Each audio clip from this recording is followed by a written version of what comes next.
Энэхүү нэвтрүүлгийг Joyce Meyer-ийн үйлчлэлийн хамтрагчид болон түүний найз нар нь ивент итгэсэн бол. Бурхан таны талаар цаг үргэлж бодож байдаг. Бурхан таны талаар цаг үргэлж бодож байдаг гэж би хэллээ. Тэгэхээр юу гэж тэр ямар нэгэн муу зүйлийн талаар бодов?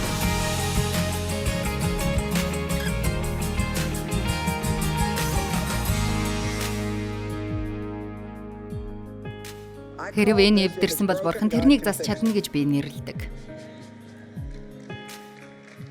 Саяхны нэг өдөр би нүхэн сэргээх гэдэг үгийн тайлбарыг гүйлгээ харах байдлаар эхэлсэн ба. Ямар нэгэн зүйлийг нүхэн сэргээх гэдэг нь тухайн зүйлийг дахин шинэ болгох эсвэл тэр зүйлийг дахин шинэ болгохоос илүү дээр болгох гэсэн утгатай болохыг олж харсан юм. Тэрхүү тайлбар надад үнэхээр таалагдсан. Ягд гэвэл та ямар нэгэн шив шинхэн зүйлийг худалдаа авбал тухайн зүйлд ямар ч өөрчлөлөөс, зураас, өөсөв гэх мэт юу ч байдаггүй. Зүгээр л ширтэн харж суугаад баймаар санагддаг. Магадгүй 20 жилийн турш хэрэгэлсэн хуучны нэгэн тавилгыг та сайтар өнгөлж янзлах юм бол сайхан хിവэрэл харагдах хэдий ч тухайн тавилга хааны газраа баг зэрэг эмтэрсэн эсвэл баг зэргийн бодг нь ховхорсон байдаг. Гэвч үннийг хэлэхэд тавилгынхаа тэдгээр хэсгүүдийг яг өөрсдийн амьдрал мэт харах юм бол баг зэргийн эмтэрч ховхорсон хэсгүүд нь бидний зан чанарыг тодорхойлж байдаг үлээ. Амен. Энэ бол нэгэн агуу хэсэг юм. Бурхан бидний зүрх сэтгэлийг нөхөн сэргээдэг нь ямар гайхалтай вэ? Дуулал 23-ийн 3. Амин сэтгэлийг минь тэр сэргээдэг. Миний амьдралыг. Нэрийнхээ төлөө та зөвхтийн замаар намайг хөтөлдөг. Амин сэтгэл гэдэг нь бидний дотор байгаа бүх зүйл юм. Энэ нь таны нүдэрээ харж чаддаггүй бүх зүйл. Гэхдээ таны харж чаддаг ямар ч зүйлээс илүү чухал үлээ. Та гадна талаас хичнээн сайхан харагддаг байх хамаагүй. Дотоод сэтгэлдээ шатаж яваавал үнэндээ шаналсан нэгэн байсаар л байдаг. Бид бүгдийн зүрх сэтгэлд аливаа зүйлийг хэрхэн бодон тунгааж байдаг. Бидний бодол санаа багтдаг. Та өөрийнхөө төлөө сайн сайхан зүйлийг бодсоор өөрөө өөртөө сайхан амьдралыг бий болгож болдог. Муухай зүйлийг бодсоор байгаад амьдралаа нурaan сүйтгэж болдог. Энэ бол танд байгаа зүйлс болон та өөрийнхөө амьдралдаа хэрхэн ханддаг хандлага чинь юм. Номлож байгаа зүйлээ өөрийн амьдралдаа турших боломж надад байдаггүй гэж битгий бодоорой. Яагад гэвэл би туршдаг. Бид эндрийн өмнө зогсож иймэрхүү зүйлийг номлодог болохоор иймэрхүү амьдралаар амьдрах хүчнээ боломжууд бидэнд бараг олддоггүй гэж өчүүхэн ч битгий бодоорой. Бид дотроо хүчрэхэг байхын тулд байнга залбирах хэрэгтэй. Тэр нь сүмийн төлөө залбирсан Паулийн залбирлуудын нэг залбирал байсан юм. Эфес 3:16-д тэрээр өөрийн алдрын баялагын дагуу сүнснийхээ хүч чадлаар та нарын доторх хүнийг хүчтэй болгон сойрхох болтугай гэж тэр хэлсэн байдаг. Таны дотор оршин байгаа сэтгэлийн болон таны зан чанарын. Та өөрийнхөө болон таны хайрлаж явдаг хүмүүсийн доторх хүн нь ариун сүнсний хүч чадлаар дамжин хүчрхэгчхийн төлөө өдөр бүр залбирах хэрэгтэй. Дотоод сэтгэлдээ хүчрхэг хүн бие махбодын зовлон шаналл бэрхшээлийг даван туулж чаддаг. Хэрв та дотроо хүчрхэг байвал таны эсрэг дайрч байгаа гадны ямар ч зүйлийг даван туулах болно.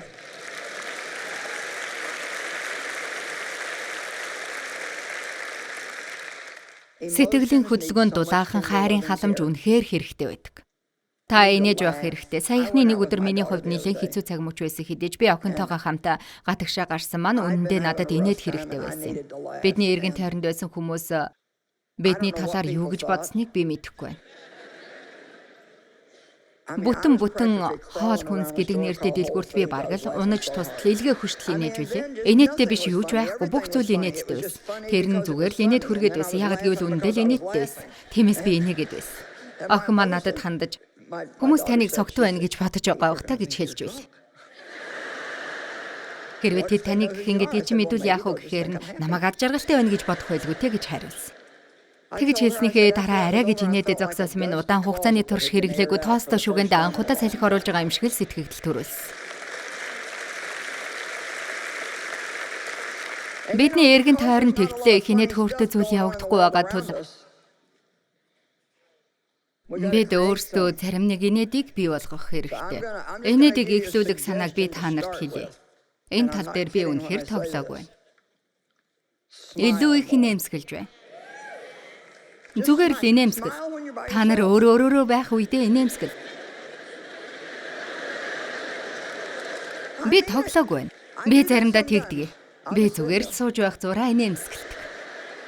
Энэ нь миний сэтгэлийг сэргээдэг. Та нар энийг өөрсөддөө туршаад үзээрэй. Нүдэ анаа зүгээр л инээмсгэл. Санаа сэтгэл чинь үнэхээр өргөгдөж байгаа үсттэй. Би ийхүү үйлдэх үедээ энийг үнэхээр олж мэддэг. Энэ нь ямар нэг зүйл дотор минь орох мэт сэтгэгдэл надад төрүүлдэг юм. Зүгээр л.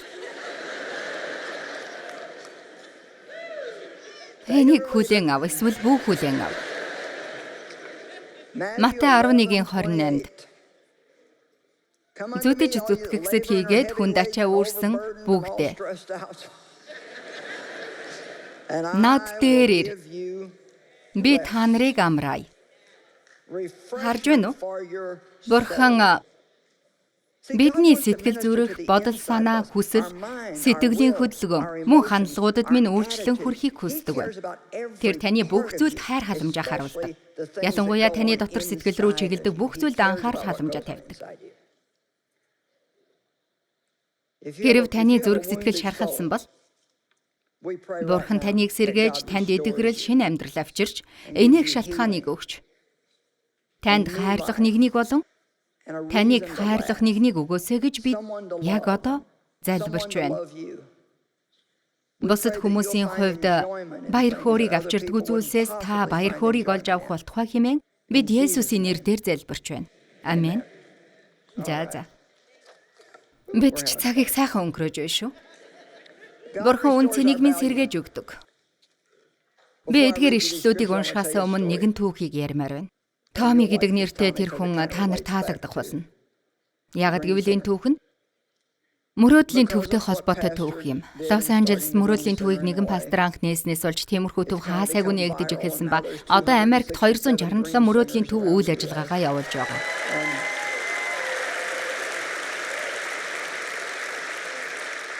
Сайнт Луист байдаг төвүүдийн нэгийг манай үйлчлэл нээсэн юм. Магадгүй бидний нээсэн төв нь хамгийн анхны нээгдсэн төвүүдийн нэг байхаа гэж би боддог. Тэр төв маань хамгийн том төвүүдийн нэг нь гэж тэр хүн хэлсэн юм л да. Нэг удаа Starbucks кофений газар Дэв нэг хүнтэй уулзсан ба сүүлдээ тэр хүн надтай бас уулзахаар ирсэн юм. Гэхдээ маш сайхан хувцалсан нэгэн байсан бөгөөд тэрээр би тантай мөрөөдлийн төвийг 8 жилийн өмнө төгссөн гэдгээ та нарт хэлхийг хүсэж байна хэмээн тэр хэлж байлээ. Хэрв манай мөрөөдлийн төвийн эрэгтэйчүүдийн гэрт амьдардаг бол та гудамжинд байж байгаад ирсэн гэсэн үг юм. Хар тамиг согтууруулах ундаанд донтсон, эсвэл та шоронгоос дөнгөж суллагдсан. Очих орон гэр байхгүй гэсэн үг юм. Та хаашаач явах гарцгүй хад мөргсөн болохоор тэнд амьдарч байгаа. 8 жил тэр хүн одоо өөрийн гэсэн барилгын компанитай юм.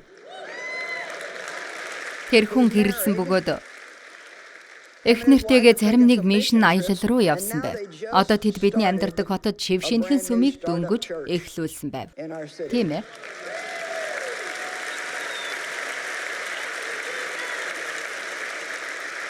Тэгэхээр та нар одоо харж байна. Пастор Томигийн талаар маш олон зүйлийг үргэлжлүүлэн хэлж болно. Та юуг эхлүүлж байгаагаа хар. Бурхныг дуулууртай дагаж, эерэг алхмыг хийх мөчөд түүнд ямар маягийн долгионууд байх бол гэдгийг та таашгүй бөгөөд тэр бол гайхамшиг байдаг. Гэхдээ би энэний талаар ярихыг хүссэн гол шалтгаан нь Бурхан таны үн цэнийг сэргээхийг хүсдэг гэдэг сэдвтэй холбоотой юм. Тэр хүнд юу хамгийн ихээр тусалсан бэ гэж Дэв тэрнээс асуусан уу? Тэр хүн зүгээр л Дэвд хэлсэн үү гэдгийг би сайн мэдэхгүй байна. Гэхдээ тэрээр Жойсийн хэлж байсан. Бурхан танд уурлаагүй. Та Христийн дотор Бурханы хувьд зөвхт нэгэн бөгөөд тэр танд хайртай гэдгийг сонсох нь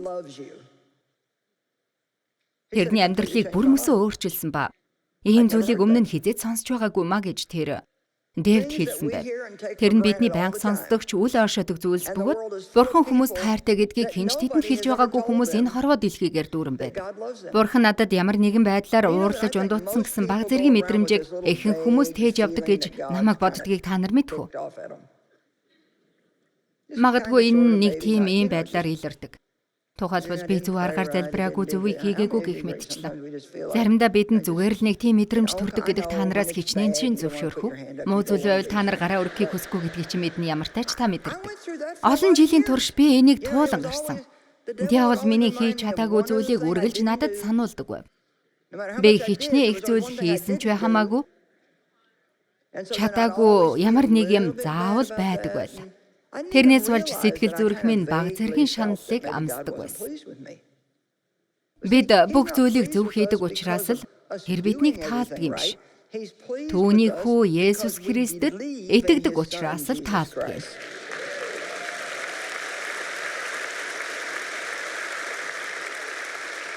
Та нарт нэг зүйлийг хэлье. Хэдийгээр та ямар нэгэн үйлчлэлд хамрагдахыг хүсдэг ч юу гэдгийг хараахан мэдээгүй бол би танд одоо нэг үйлчлэлийг өгье. Хүн бүрт үйлчлэл бий. Таны хол уулзаж байгаа хүн бүрийг үн цэнтэй болгож, үн цэнийг мэдрүүлэх.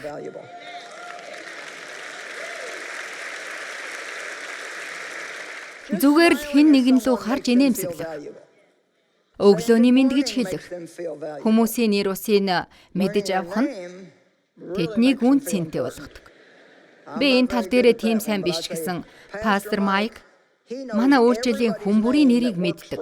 Магадгүй энд байгаа хүмүүсийн хагасынхын нэрийг мэдэх баг. Тэр яаж энэ тал дээрээ сайн байдгийн болов?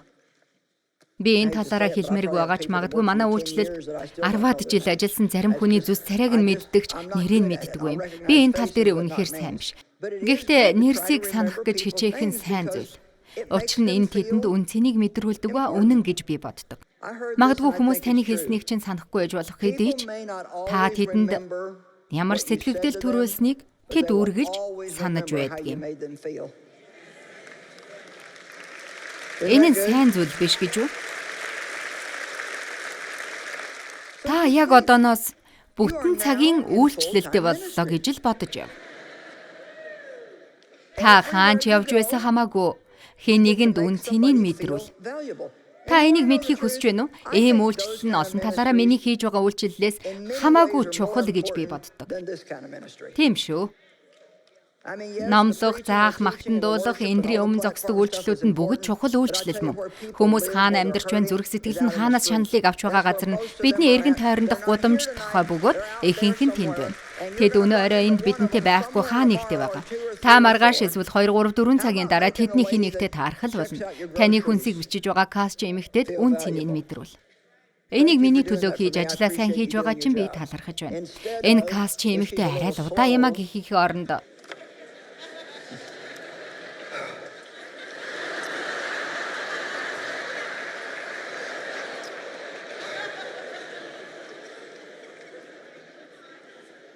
тэгж хэлснийхээ дараа та эрг.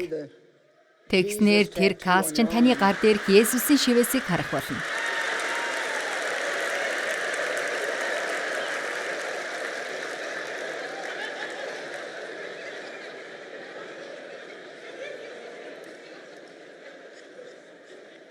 Тийм биш гэж үү? Энд байгаа хинэгэн өөрийнхөө үн цэнийг мэдмээр байгаа бол сонс. Исая 43. Чи миний нүдэнд үнэтэй. Та бол үнэтэй. Бид нэлэх хүүхдүүдтэй хандаж чи бол үнэхээр үнэтэй гэж хэлдэг. Харин өнөө орой Бурхан танд хандан хэлж байна. Та бол үнэтэй. Чи бол хүндтэй. Би чамд хайртай. Би чамд хайртай. Бурхан танд хайртай. Бурханы хувьд та хизээж давтагдашгүй. Хизээж давтагдашгүй онцгой бөгөөд санамсаргүй байдлаар бүтээгдээгүй. Тэр таныг өөрийн гараараа эхийн чин хөвлөд зоригтойгоор бүтээсэн юм. Дуулал 139:13-аас 18-ыг одоо уншъя. Ягд гэвэл харалгүй өнгөрхийн аргагүй сайхан ишлэлүүд билээ. Учир нь та гэдэс дотрыг минь хэлбэржүүлж эхийн минь хөвлөд намайг бүрлдүүлжээ.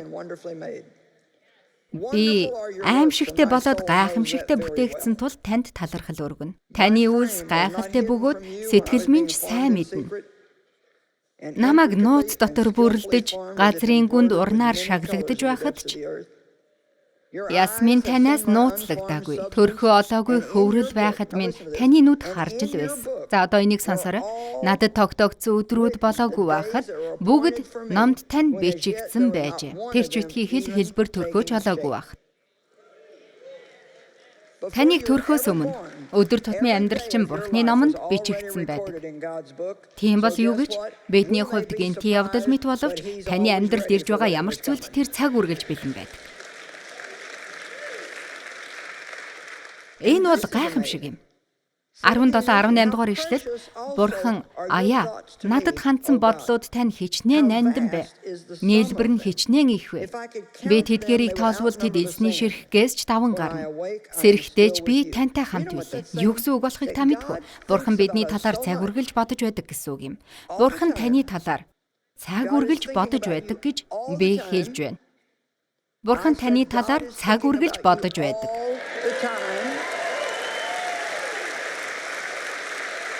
Тэгээд юу гэж? Тэр ямар ч муу зүйлийн талаар бодоогүй. Тэр таны нөөц бололцоо боломжууд бэлэг авьяас, таныг хэрхэн ивэж, амьдрал тань тохиолдсон зовлон шаналлыг хэрхэн нөхөн сэргээж өгөх талаар бодож байдаг. Энд Бурхны бидэнд хандсан бодлуудын нийлбэрийг тооцоолох гэж хичээвэл тэдгээр нь элсний ширхгээс ч даван гарна гэсэн байдаг. Бурхан бидний талаар боддог. Өөх. Ямар гайхалтай вэ? Лук 12:7-д та нарын толгой дээрх ширхэг ус чинь хүртэл тоологдсон гэсэн байна. Зарим нэг хүмүүсийн өсний ширхгийг бусад хүмүүстэй харьцуулбал тэгтлээг тоолох шаардлагагүй гэдгийг би хүлээн зөвшөөрч байна. Би хүүхдүүдтэй хайртай, гэхдээ хизээч тэдний өсний ширхгийг тоолж байгаа. Дуулал 56-гийн 8-д миний төөрөгдөл бүрийг та тоолсон билээ. Нулимсыг минь тулмандаа цуглуулан хийгээч гэдэг. Хэрэв бид энд итгэдэг юм бол зүгээр л нэг үлгэрийн ном уншиж байгаа мэт хандаж болохгүй юм. Бурхан биднийг өөртөө ямар харилцаатай байхыг хүсдэг вэ? Бурхан минь, чи бол үнэтэй. Толгой дээрх хүсний ширхэг чинь хэдвэ гэдгийг би мэднэ. Тогтоогдсон өдрүүд болохоос ч өмнө би чиний өдөр тутмын амьдралыг өөрийн номдоо бичсэн. Бүгдийг бэлтжигсэн байгаа гэж тэр хэлсэн байдаг. Чиний төөрөгдөл бүрийг би тоолж, унагсан нулимс бүрийг чинь тулмандаа цуглуулан хийсэн. Төвний зорилгын дагуу дуудагдсан хүмүүсийн сайн сайхны төлөө бүх юм хамтдаа ажилдаг гэдгийг бид мэднэ.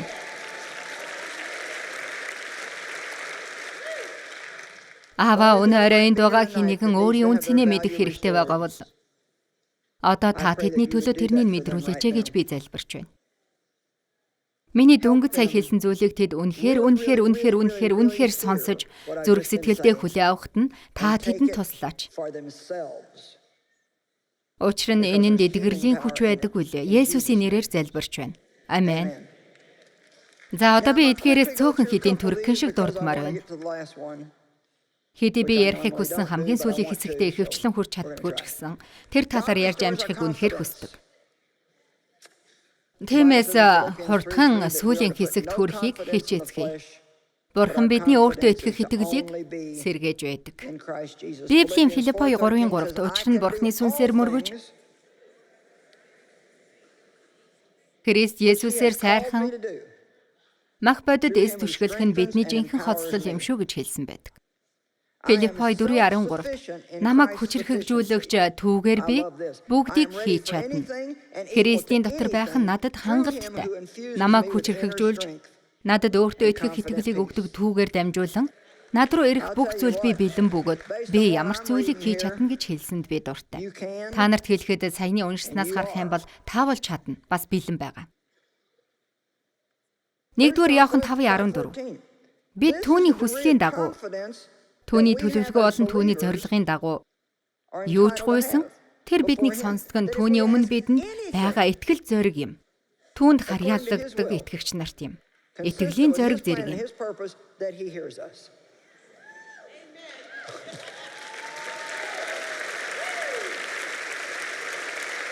Магадгүй бид зүгээр илүү ихээр залбирах хэрэгтэй баг. За одоо би та нарт Давид болон Голиатын талаар төргөн шиг ярмаар байна. Энэ бол гайхамшигтай түүх. 1-р Самуэль 17-гийн 40-д тэр өөрийнхөө тайгийг гартаа авч горхноос өөртөө 5 мүлгэр чулуу шилж аваад өөрийнхөө авч явсан хурганы ууданд хийж дүүгүүрээ гартаа бариад өнөөх Филист хүн лүү явлаа. Тэгэхэд Филист хүнч бамбай үүрэгчээ урдаа зогсон Давид руу ойртож ирэв. Филист хүн Давидыг хараад залуухан улаа бутарсан агаад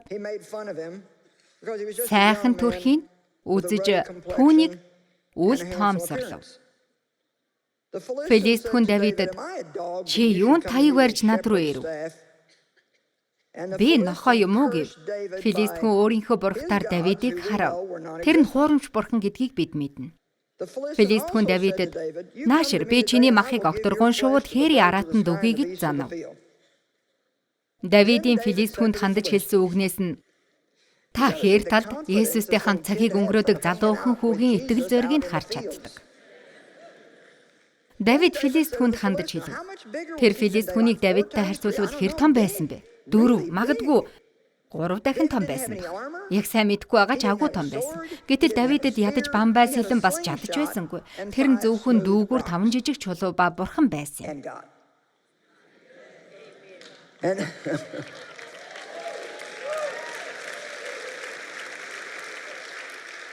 Давид Филист хүнд чи элд бамбай жад барьж над руу ирж байгаа бол харин би чиний доромжилсан Израилийн бүх цэргийн бурхан төг төмдийн эзний нэрээр чам руу ирж байна.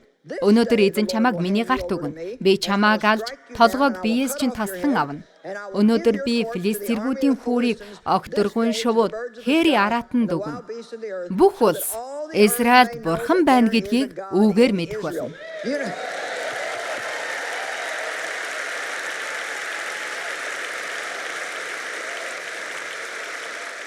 Давид яагаад ийхүү үйлдэлснийг та нар мэдэх үү? Тэр өөрийгөө батлахын тулд энийг хийгээгүй юм. Тэр бурхны алдар хүндийн төлөө босон зогссон юм. Тэрээр энэ Филист хүн өөрийнхөө бүхэл хуурамч бурхтыг дуудаж байсан ч манай цэргийн армаас хинэн ч тэрнтэй тулдах зүрх зэрэггүй байх нь хамаагүй. Би тулдах болно гэж хэлсэн юм. Яагад гэвэл хээр хоноо манах үедээ бурхантай хамт хангалттай цагийг өнгөрөөдөг итгэл зориг нь бурхан дотор байсныг тэр мэдэж байсан юм. Үр дүн нь ямар байсныг та нар мэдэж байгаа. Тэрний хэлсний дагуу болсон. Бурхан бол бидний итгэл юм. Та бүхнээс хичнээн чи өөрсдийн итгэлээ сэргээх хэрэгтэй.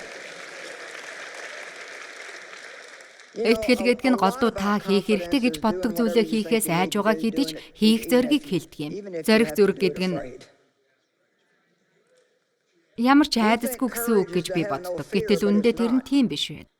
Зориг зүрх нь хэдий тодорхой хэмжээний айдастай ч урагш тэмүүлэх явдал юм. Тэр нь тань зориг зүрх байгаа л бол та айж байсан хэдий ч айдас намайг зогсоохыг би зөвшөөрөхгүй хэмээн хэлхийг хэлдэг.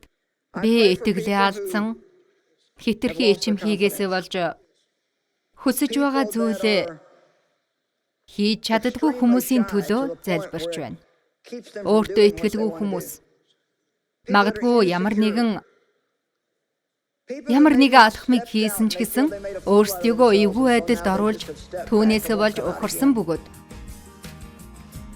хийхийг хүссэн зүйлээ дахин хийхгүй байгаа хүмүүсийн төлөө би залбирч байна. Энд байгаа хүмүүс зориг зүрхтэй болж таны нэр алдрын төлөө өмнө нь хийж байснаас хамаагүй илүү ихийг хийх болтугай гэж Есүсийн нэрээр залбирч байна. Амен.